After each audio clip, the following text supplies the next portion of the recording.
Hey gang, JC here, and this is the Daily Dose for Tuesday, November 15th, 2011, a combined venture with Mind Active in beautiful downtown Brentwood. Great television archives, top of the page. Our eye candy feature right below. Got a good one today.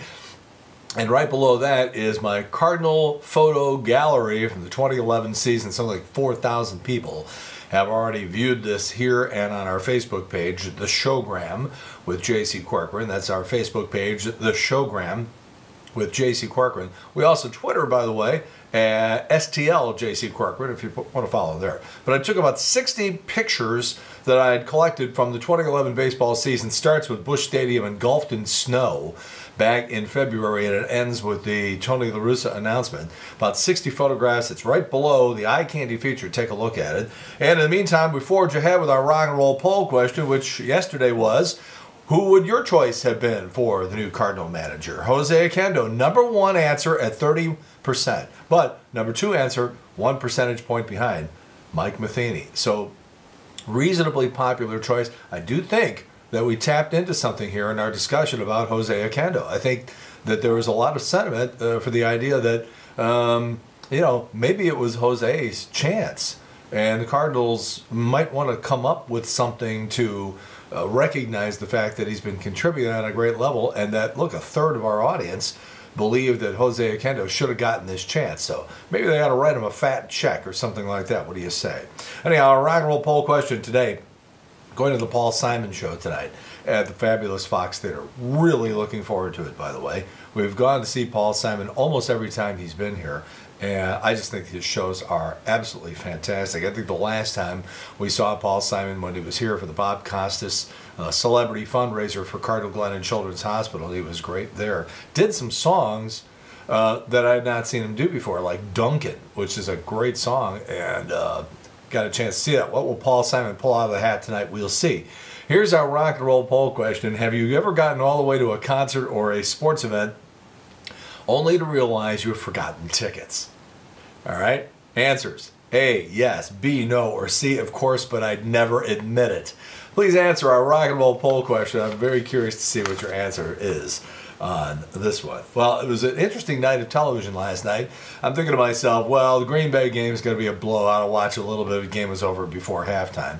So I started punching around and managed to pick up a little bit of the Diane Sawyer interview with Gabrielle Giffords.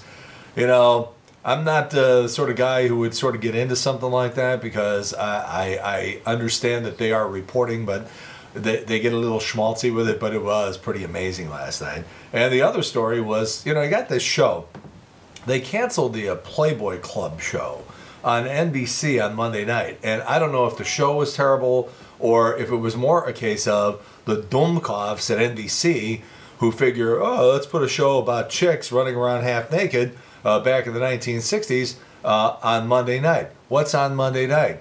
Green Bay versus Minnesota, Monday Night Football. Guys are going to watch football on Monday night. Even if you give them scantily clad women running around on another network, I'm sorry, they're going to watch Monday Night Football. So it was a really stupid move to try to put that show on. Anyhow, they canceled the Playboy Club, and they gave Brian Williams his own one-hour news magazine. And the show's been getting its ass handed to it. I think the last week had 4 million viewers. 4 million. They get you canceled overnight.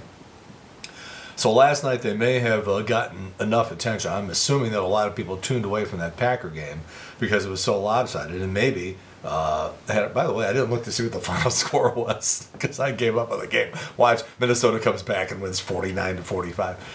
Should probably go look that up before I say anything else. But anyhow, long story made short, Bob Costas with a superb interview on the phone with Jerry Sandusky, the pedophile. I don't care what anybody says. Costas really was all over him like white on rice.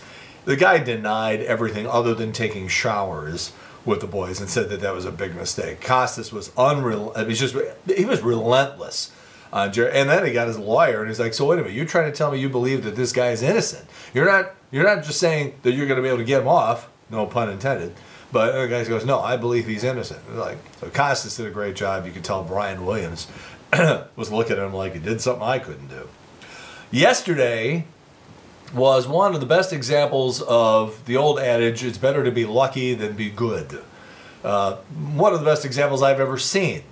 So Mike Matheny has his press conference at 11 o'clock yesterday morning, watched the whole thing, and then got to work late, but got there. And so at about 2:40 yesterday afternoon, we got 20 minutes left in the show, getting ready for Trish's Trash. And the phone rings, and it's the important line. You know, all radio stations, you know, you have a bank of phone lines, request lines, call-in lines, whatever, contest lines. And then you got something called the warm line and the hot line. The hot line is for the boss to call in and say, hey, you're off the air, dummy, don't you know it? And the warm line is the number that you give for guests to call in, so you can see, oh, there's you know, we're going to have Lewis Black on later this week. Great comedian. The other day we had, you know, various other people. Who do we have on? I can't remember from day to day who we have on the show. So that line lights up and Trish runs over. I was right in the middle of talking about Mike Matheny and Jose Oquendo and the Cardinals' decision to hopscotch over Oquendo. And the phone rings and Trish goes, it's Mike Matheny. I'm like, what?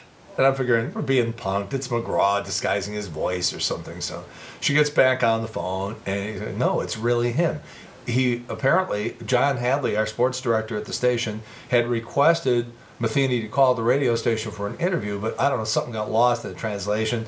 Hadley goes home. Matheny calls at 2:40 in the afternoon. So I say, I'm still not sure it's him, by the way. And I say, all right, ask him if he can go on in like 30 seconds. We'll put him on, ask him if he doesn't mind doing the interview with me. Now, I know Matheny, so it's all right. But I'm figuring, I'm still thinking maybe I'm being punked here. So, you got boom, hi Mike, it's JC. Hey JC, how you doing? So I think I got to ask him a question that only he could answer, just to make sure. Well, he gets 30 seconds into it. I'm like, holy Jesus, this really is Mike Matheny. So we had a wonderful, about 10-minute conversation with Mike, and I was never so glad to see Hadley having left the radio station as I was yesterday, because we got a great interview. And by the way, that's available on our website at ktrs.com. He really addressed some interesting situations, because I asked him what the conversation was like, you know, during the interview process. What did they ask and what did he say? What do you think were the pivotal moments in that conversation that got him the job? And it's a very interesting answer. And again, you can listen to the whole. I'm going to play it back today in the noon hour, in all likelihood, on the Big 550 KTRS, where Trish Gazelle and I reside every day. So you can check that out. All right, what do we got here? We got a whole bunch of stories floating around here. Kat Von D, remember her? The one who hooked up with Jesse James, broke up Sandra Bullock's marriage and everything like that. She now says that Jesse James cheated on her with 19 women, or as Tiger Woods calls it, a decent start.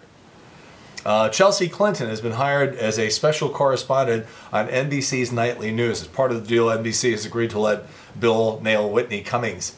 Some media analysts think the Kardashians may be over, and it is true. In fact, the E! Entertainment television channel just bought 56 episodes of Kim and Courtney Are Over.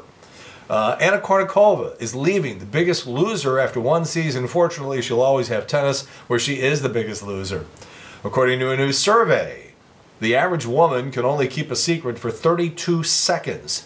The average Penn State coach, forever, indefinitely. And a new study finds that 2 or more sugary beverages a day can expand a woman's belly. So can 2 vodka drinks and no condom.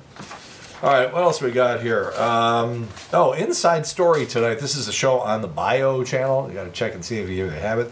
But if you do, they're going to do a sort of behind the scenes on the making of Ferris Bueller's Day Off. I may watch this. This sounds like fun. Bill Maher tonight on Letterman. Always good. Kenan Thompson, chubby black guy on Saturday Night Live, very funny, by the way, got married over the weekend. Look at this girl.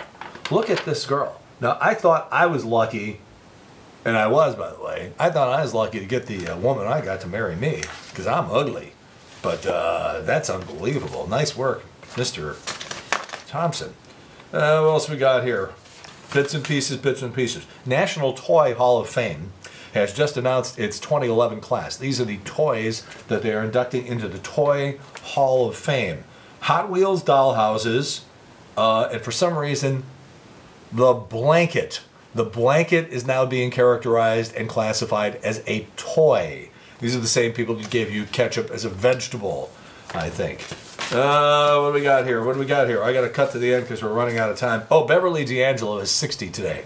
Great in the Vacation movies, American History X. She played Patsy Cline in Coal Miner's Daughter. Played the other woman, the other girlfriend, opposite William Catt and Susan Dey in First Love. I mention that because I watched that movie about 30 times because it was on the first year that I got cable back in 1980, and they kept running that movie over and over and over again. And to see both Susan Dey, Laurie Partridge, and Beverly D'Angelo in just full regalia, they just quit the grinning and dropped the linen, and there it all was. I'm like, that's Laurie Partridge. Who's this chick? Beverly D'Angelo. Oh my God, if you ever get your hands on a copy of First Love, woo! Red-blooded American males love it from sea to shining sea, across the fruited plains. 40 days till Christmas, and on this date, 1972, Deep Throat was released. All right, JC's eye candy today. I gotta get it. Here it is, right here. Hot off the presses here. Back in 1984, I met a high school senior by the name of Chris Albers, who had written and organized a pep rally that I got invited to take part in at SLU High. So Chris then goes on to college in New York, ends up as the assistant to Paul Schaefer, and then wrote and performed some comedy for Letterman, Bill Maher, Jon Stewart, and for 16 years he was Conan O'Brien's monologue writer. So for 2 years he was also the president of the Screenwriters Guild. So lately he's been performing sketches on Letterman, and last night, and I knew this ahead of time because Chris and I just had lunch a couple of weeks ago. He was in town, and he said, I'm going to do this great bit with Dave coming on as myself. So that is our eye candy feature, a case of local boy makes good on Letterman last night. And Chris, congratulations. We're very, very proud of you here in these here parts.